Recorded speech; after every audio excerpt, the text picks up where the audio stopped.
Hello everybody, welcome back to the channel. Today I am taking a look at my newest acquisition and my largest.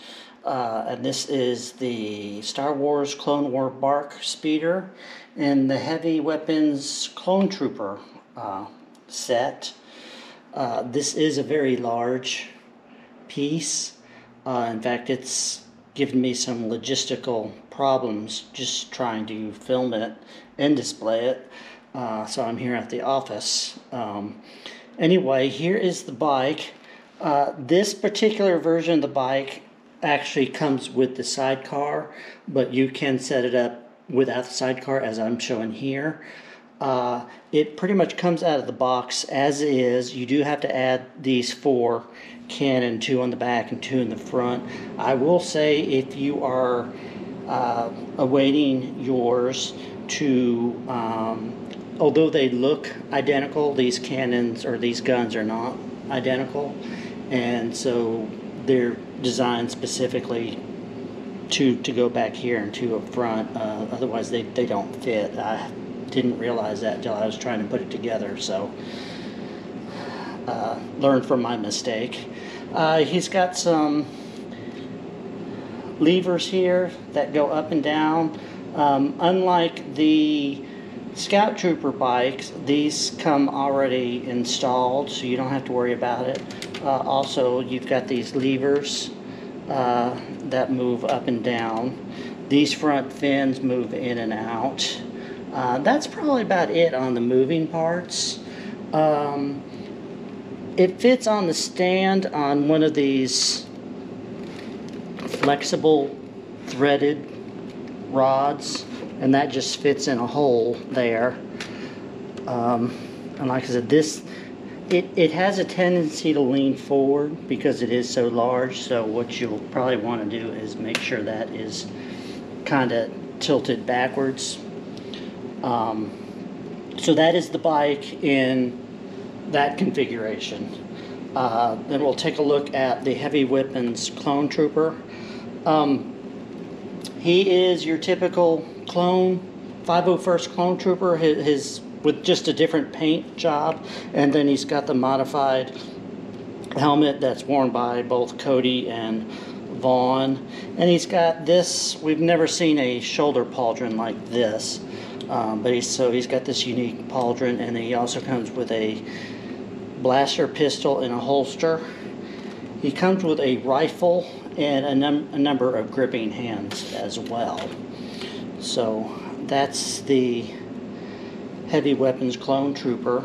You know, you probably know they came out with 2 versions of this. They came out with the single bike with Commander Appo, which I would have liked to have gotten 2, but I just couldn't afford both of them at the same time, and I thought this figure was more interesting looking. So that is the bike in that configuration, and so now we'll take a look at it with the sidecar. So here it is with the sidecar attached, and I will tell you it's a bit of a chore attaching it.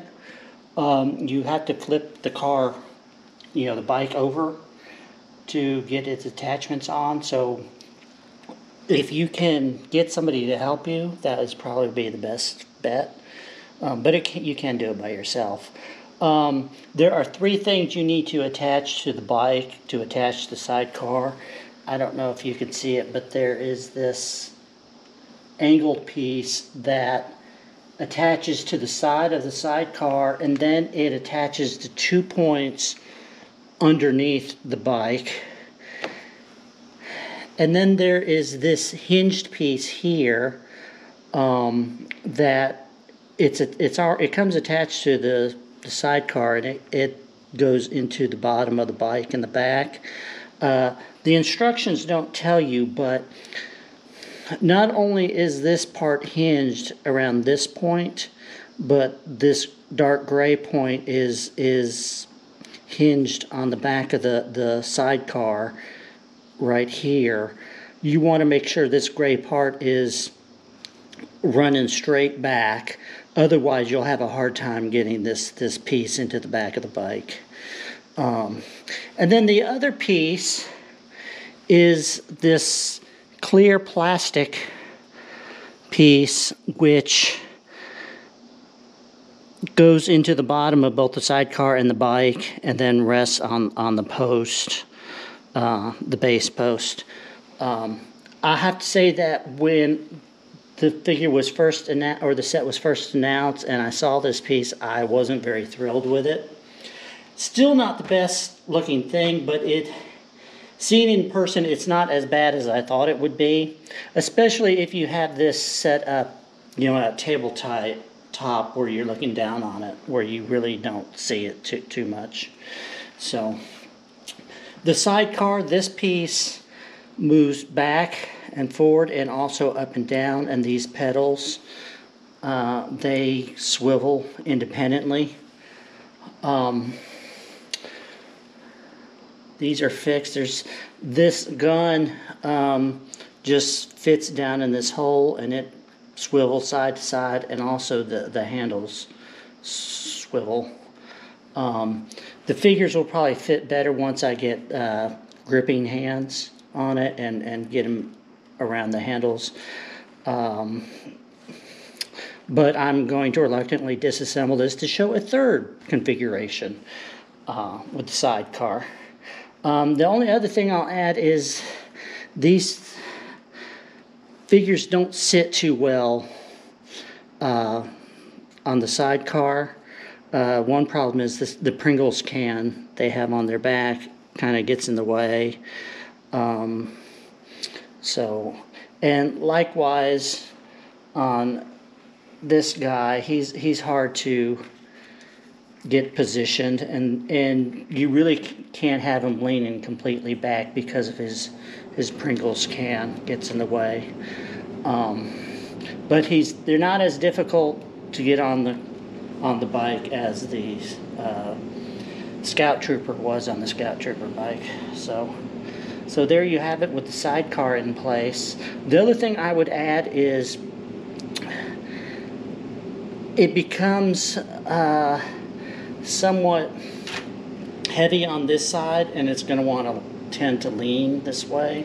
So you want to position your bar accordingly, and it's easier to do that before you put this on, I'll say. So that's it. So now I will reluctantly disassemble it to show you the third configuration.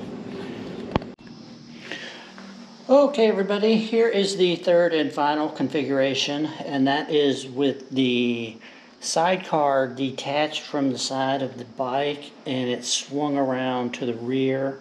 Like I said, this piece pivots around this point, and this gray piece also pivots.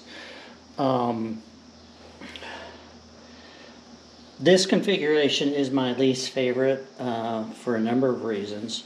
One, it becomes a very large display. It's 39 inches from the tip of the sidecar all the way to the front tip of the bike.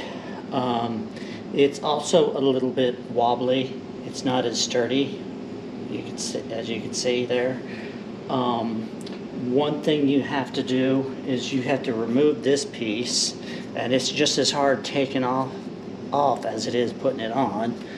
And you have to use this acrylic stand on the sidecar, which in itself is not problematic, but what I thought you would be able to do is remove this plastic piece and put the bike back down on this rod like I had it when the video first started.